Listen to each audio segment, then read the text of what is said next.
Pemimpin itu tidak perlu payung, tapi perlu payung untuk memayungi rakyatnya. Orang-orang paham.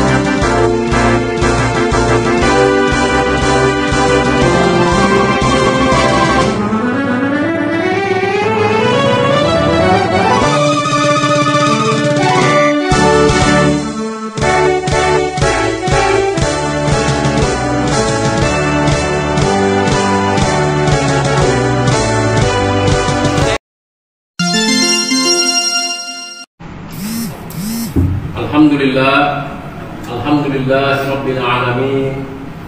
Assalatu wassalamu ala ashrafil anbiya wal mursalin wa ala alihi wa sahbihi ajma'in.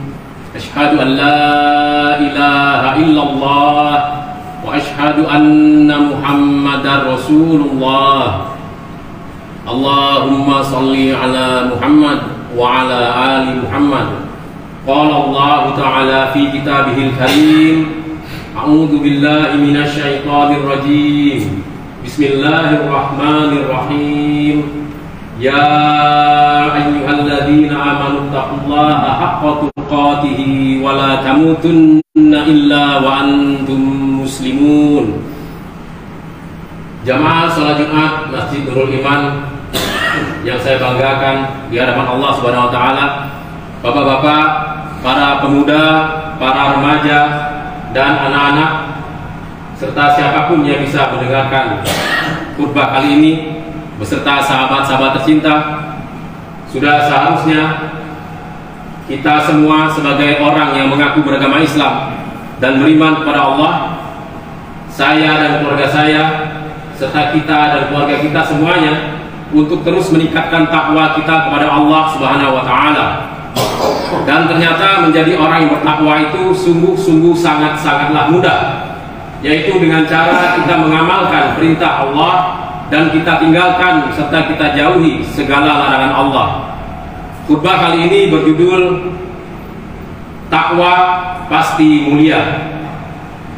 Banyak orang saat ini berusaha dengan berbagai cara untuk mendapatkan kemuliaan, dipandang mulia oleh manusia, dipandang mulia oleh tetangganya dan orang-orang lainnya, dengan berbagai cara mengumpulkan harta, dengan berbagai cara untuk menambah ilmu pengetahuan, dengan berbagai cara untuk menjadi orang-orang terkenal. Dan ternyata Allah telah memberikan panduan yang sangat sederhana kepada kita semua bagaimana menjadi orang yang paling mulia. Allah Subhanahu wa taala telah berfirman dalam surat Al-Hujurat ayat ke-13. A'udzu billahi minasyaitonir rajim. Bismillahirrahmanirrahim. Inna akramakum indallahi atqakum. Sungguh yang paling mulia di sisi Allah di antara kamu adalah yang paling takwa di antara kamu. Dalam bahasa lain Allah mengatakan bahwa kalau kita ingin jadi orang yang paling mulia, jadilah orang yang paling takwa di sisi Allah. Allah akan mengamati kita, Allah akan melihat kita, Allah akan tahu apapun yang ada di hati kita, pikiran kita, perasaan kita. Allah tahu apa perbuatan kita, Allah tahu apa perkataan kita, Allah tahu apa yang ada diisi di hati kita, di otak kita, pikiran kita, Allah tahu semua. Dari situ sudah bermula kita menjadi orang bertakwa. Karena apa?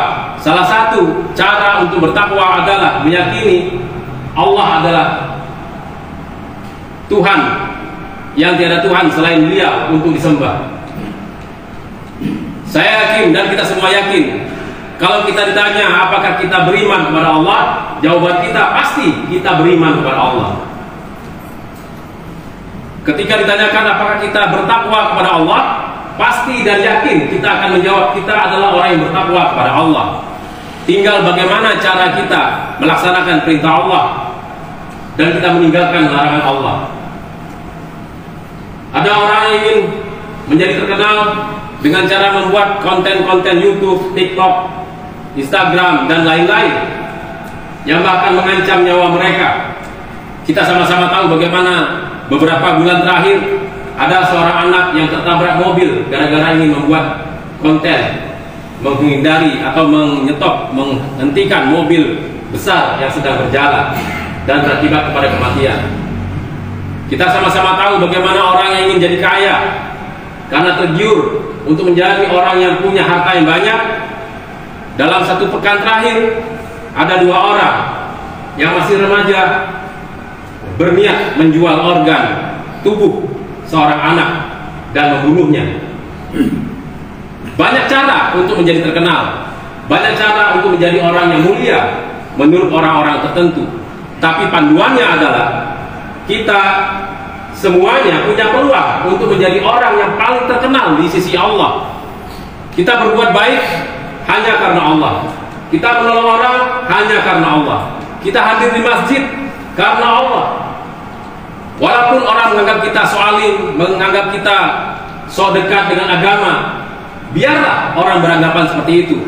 Apalagi orang tahu masa lalu kita. Orang tahu bagaimana kehidupan kita 10-20 tahun yang lalu. Yang ketika kita berubah saat ini, kita berusaha menjadi orang yang bertakwa, ada saja yang mengejek kita, menghina kita, menganggap kita main-main, menganggap kita sok suci. Padahal kita ini menjadi orang yang betul-betul dihargai oleh Allah Subhanahu wa taala, menjadi orang yang paling mulia di sisi Allah. Pola sederhana inilah yang mesti kita terapkan dalam kehidupan saya pribadi bersama keluarga kami, dan juga kita semua dalam kehidupan keluarga kita. Kalau orang sudah bertakwa, yakinlah segala sesuatunya dia akan mudah saja menjalankannya. Dia akan mudah menerima takdirnya.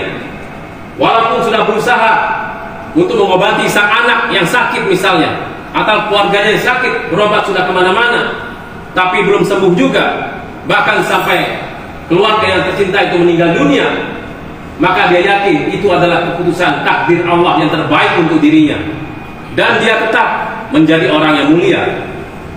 Kalaupun dia kehilangan hartanya, dia memikirkan lagi apakah harta yang sudah diterimanya selama ini halal atau bercampur dengan hal-hal yang haram atau yang meragukan, karena menggunakan dengan cara-cara yang tidak terpuji di sisi Allah Subhanahu wa taala.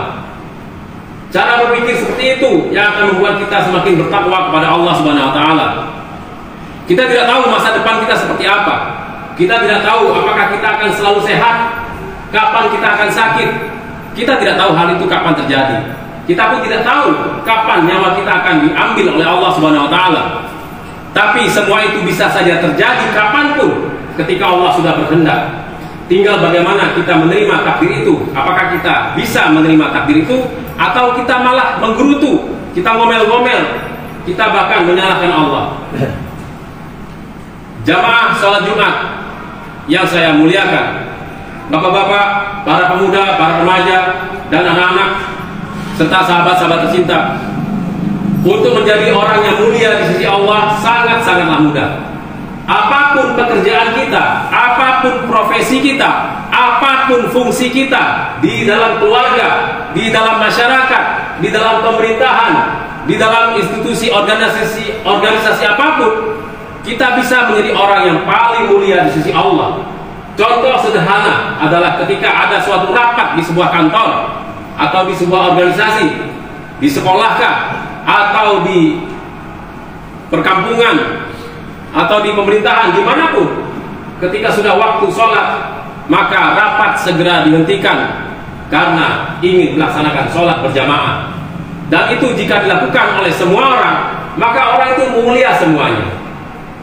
Bahkan kita sering mendengar dan melihat bagaimana orang yang, mohon maaf, dia tidak punya lengan, dia tidak punya tungkai, tangan kakinya tidak ada, dia tetap sholat di masjid. Bagaimana caranya? Dia berguling-guling dari pintu depan sampai ke saf untuk dia sholat itu. Dan itu beredar, viral di TikTok, di snap video, bahkan di YouTube. Bagaimana orang yang seperti itu terus berusaha taat kepada Allah. Dan itu menjadi contoh bagi kita semua. Apapun yang ada di alam ini adalah contoh bagi kita semua. Walaupun dia hanya seorang anak kecil yang mengingatkan kita sudah sholat, untuk sholat, sudah waktu sholat kita harus sholat. Walaupun dia seorang yang, mohon maaf, badannya bertato, orangnya sangar, pemabuk bahkan, ketika dia mengatakan sudah waktu sholat, yang kita lihat bukan tato, bukan mabuknya, bukan sangarnya, tapi ucapannya yang mengingatkan kita bahwa sudah waktunya masuk sudah masuk waktu untuk sholat, kita segera melakukan sholat. Walaupun yang ngasih perintah itu belum tentu dia sholat, tapi kita mengamalkan sholat itu karena Allah, bukan karena siapa yang menyuruh kita, bukan karena manusianya, tapi karena itu perintah Allah, kita taat. Begitu juga dalam sebuah masjid, kita sama-sama tahu bagaimana pengurus masjid sudah berjuang untuk membuat masjid ini menjadi makmur. Walaupun bisa jadi cara yang dilakukan oleh pengurus masjid belum tentu sesuai dengan keinginan kita, tapi yakinlah, ketika para pengurus itu sudah berjuang, dan jelas mereka tanpa digaji, berjuang untuk menjadikan masjid menjadi makmur, ramai orang yang berkunjung ke masjid untuk melakukan sholat Jumat kah, sholat 5 waktu, sholat sunat lainnya, sholat Idul Fitri, Idul Adha, maka itu adalah sebuah perjuangan yang harus kita hormati dan kita syukuri, karena masih ada orang yang bersedia mengurus masjid. Begitu juga ketika ada orang yang sholat di masjid tiba-tiba datang dengan pakaian seadanya saja, bahkan dengan pakaian yang kita anggap tidak layak karena ada bau anyir dan lain-lainnya, karena dia baru pulang misalnya dari mengambil ikan, bahkan tatonya banyak, bahkan dia pakai anting-anting laki-laki. Ketika dia sholat di masjid, kita hormati orang itu, bukan kita hina. Bisa jadi saat itu dia sedang bertobat kepada Allah, dan ketika tobatnya diterima, justru dia lebih mulia daripada kita yang sudah bertahun-tahun tobat kepada Allah. Artinya apa? Untuk menjadi orang yang paling takwa di sisi Allah, semuanya bisa saja punya kesempatan itu. Baik dia usia muda, usia tua, laki-laki, perempuan, pejabat, bahkan anak sekolah pun bisa menjadi yang paling mulia di sisi Allah. Bagaimana dalam kehidupan sehari-hari kita? Kita tentu mengharapkan pemimpin kita adalah orang yang paling takwa di antara kita. Tapi kalau kita melihat pemimpin kita di tingkat manapun itu, apakah sebagai ketua RT, kepala lingkungan, lurah, camat, bupati, gubernur, bahkan presiden, ketika mereka belum takwa kepada Allah, yang kita tahu mereka belum takwa, maka kita berusaha menjadi orang yang lebih takwa dari para pemimpin tersebut. Karena bisa jadi ketika kita berusaha menjadi orang yang paling takwa, maka di saat itulah Allah memberikan amanah kepada kita untuk menjadi pemimpin. Bahkan bisa jadi Presiden Indonesia beberapa tahun yang akan datang justru berasal dari daerah Batako ini, karena ada orang yang paling takwa se-Indonesia di sini beberapa tahun yang akan datang yang Allah tunjuk menjadi presiden. Dan semua itu bisa saja terjadi. Jadi Nabi Muhammad SAW telah mengingatkan kita dalam sebuah hadisnya, min husni islamil mar'i tarkuhu ma la ya'nihi. Sebagian dari kebaikan Islam adalah meninggalkan perbuatan yang tidak bermanfaat. Kita sama-sama tahu, kita koreksi diri kita sendiri, keluarga kita. Ada saja hal-hal yang membuat kita melakukan hal yang kurang bermanfaat. Waktu kita, peluang kita, uang kita, dana yang kita miliki, kesempatan yang kita miliki, belum tentu kita manfaatkan dengan semaksimal mungkin untuk Allah Subhanahu wa taala. Mulai saat ini kita semua punya kesempatan untuk mengajak keluarga kita hanya melakukan hal yang bermanfaat saja. Kita punya HP yang bisa menonton apapun, kita bisa tahu informasi apapun. Sungguh bijaksana ketika kita mengaku berusaha untuk takwa kepada Allah, menjadi orang yang paling mulia, maka kita gunakan HP kita untuk hal-hal yang bermanfaat untuk kehidupan kita dunia juga akhirat nanti.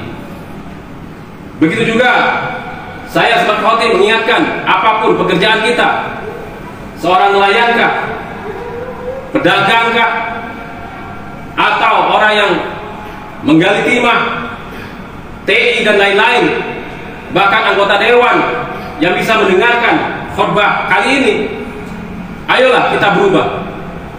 Kita buktikan bahwa kita berhak dan layak menjadi orang yang paling takwa di sisi Allah. Ketika kita berdagang, kita menghindari kecurangan. Ketika menjadi nelayan, kita hindari menggunakan pengawet-pengawet yang berbahaya bagi tubuh kita.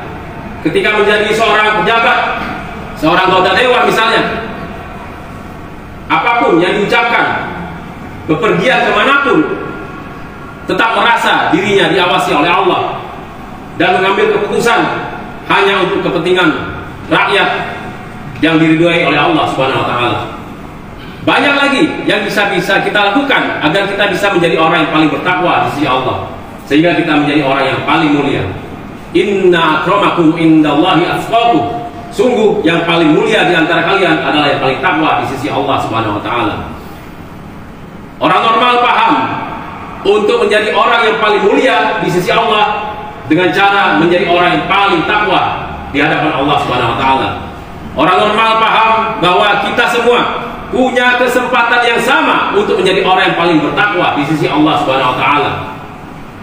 Jamaah salat Jumat yang saya banggakan di hadapan Allah Subhanahu wa taala, bapak-bapak, para pemuda, para remaja dan anak-anak serta sahabat-sahabat tercinta, insya Allah keputusan kita hari ini menentukan siapa kita nanti. Fastaghfiruhu innahu huwal ghafurur rahim.